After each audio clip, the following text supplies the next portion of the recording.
Guys, and welcome to my YouTube channel. So in this video I'm going to show you guys how to make your taskbar icon arrangements be like that of Windows 10. So if you are using Windows 11 and you want your taskbar icons arranged like Windows 10, so this is the video to watch.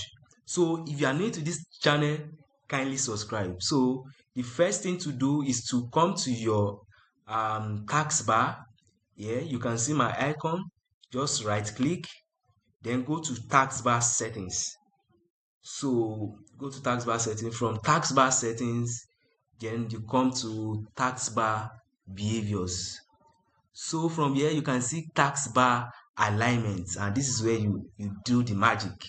Then you just change this taskbar alignment to left to make your Windows 11 taskbar icons arrangement like that of Windows 10, as you can see. So, and if you want to revert back, just follow the process and change back to center, the taskbar alignment, then you change it back to center.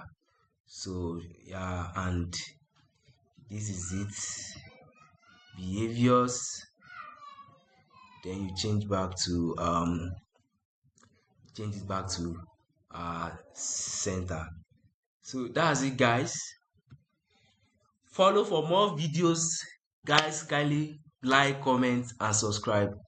See you in my next video. Thank you.